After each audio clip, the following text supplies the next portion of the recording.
உலக கோடீஸ்வரன் அனில் அகர்வால் கோவா மாநிலத்திலே முயன்று அவர்கள் அனுமதிக்காமல், குஜராத் மாநிலத்தில் முயன்று அவர்கள் அனுமதிக்காமல், தமிழ்நாட்டில் வந்து அன்று முதலமைச்சராக இருந்த ஜெயலலிதாவை சந்தித்து ஒரு வார காலத்திற்குள் லைசன்ஸ் வாங்கி அந்த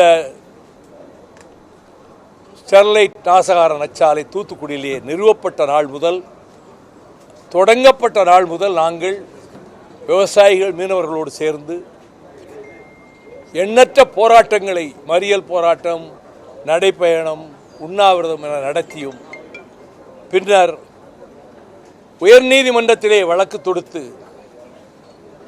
அந்த வழக்கில் ஸ்டெர்லைட் தரப்பில் இந்தியாவின் தலை சிறந்த வழக்கறிஞர் கே வேணுகோபால் வந்து வாதாடிய வழக்கில் நான் 7.5 மணி நேரம் என் வாதங்களை எடுத்து வைத்திருக்கிறேன்.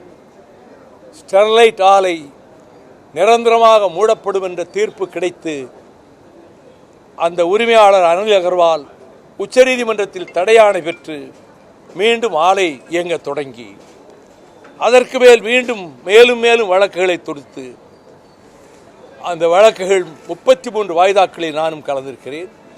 ஆலை நிரந்தரமாக மூடப்பட்டுவிடும் இந்த கோர்ட்டில் இந்த கேஸ் போட்டதனால் நினைச்சு ஜெயலலிதா ஆலையை மூடுவதாக திடீரென்று அறிவித்தார். ஆலைக்கு சகல ஆதரவையும் கொடுத்த அரசு மூடப்போகிறார் நினைத்துக்கொண்டு, ஆனால் சுப்ரீம் கோர்ட் ஆலையை மூடவில்லை, ஆலை மூடும் தீர்ப்பை கொடுக்கவில்லை.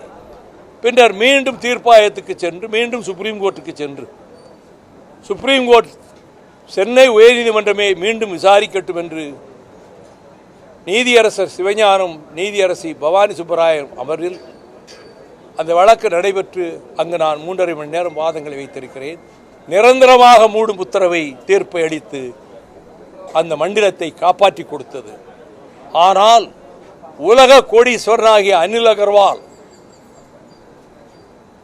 இன்றைக்கு பல நாடுகளிலே Vedanta group has been blacklisted. தாமிரம் கிடைக்கவில்லை இந்தியாவில், அது வெளிநாட்டிலிருந்து இறக்குமதி செய்ய வேண்டியிருக்கிறது. இதை பிரதமரும் ஒடிசாவிலே போன வாரம் பேசினார்.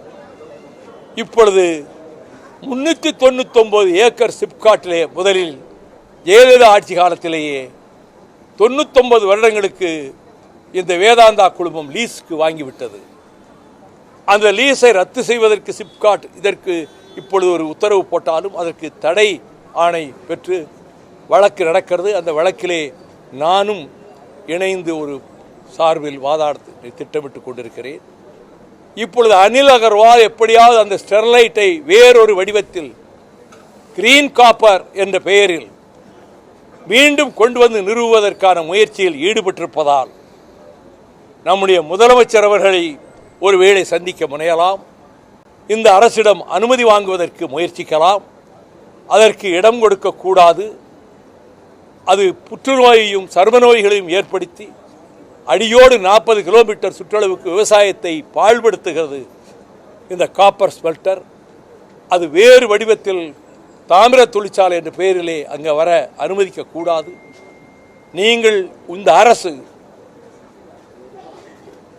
தாவேக அரசு அதற்கு இடம் கொடுக்கக்கூடாது என்பதை வலியுறுத்தி விரிவான ஒரு memorandum both in English and Tamil நான் முதலமைச்சர் மாண்புமிகு ஜோசப் விஜய் அவர்களிடம் தந்து இந்த பின்னணியை சொல்லியிருக்கிறேன். ஸ்டெர்லைட் போராட்டம் நீண்ட நெடிய போராட்டம் பண்ணியிருக்கீங்க. குறிப்பாக ஸ்டெர்லைட் ஆலை அதிமுக அரசு கொண்டு வந்திருந்தீங்க. அதிமுக அரசு அதை மூடி இருக்கு. குறிப்பாக அதிமுக அரசு எப்படி மூடிச்சு தெரியுமா? 2ஆம் தேதி சுப்ரீம் கோர்ட்டில் தீர்ப்பு வரப்போகுது, மூட சொல்லி தீர்ப்பு வரப்போகுதுன்னு இன்டெலிஜென்ஸை சொல்லிட்டாங்க. அங்கே வழக்காடிட்டு இருக்குது, போராடிட்டு இருக்குது வைகோ. அந்த நேரத்தில் ஓஹோ இப்படி ஒரு முடிவு வரப்போகுதோன்னு நினச்சி Jayalalithaa very shrewd and intelligent and Canning ரொம்ப திறமையாக மூடுறதா ஒரு ஆர்டர் போட்டாங்க. அவங்க ஸ்டெர்லைட்டுக்கு முழு ஆதரவையும் கொடுத்தாங்க, எல்லா சப்போர்ட்டும் பண்ணாங்க.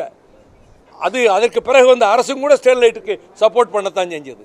எதிர்த்தது, உண்மையாக கடுமையாக எதிர்த்து போராடியது நானும் எங்கள் இயக்கமும் சில விவசாய சங்கங்களும் 1-2 மீனவ அமைப்புகளும் தான் கடைசி வரை எதிர்த்து போராடி இருக்கிறோம்.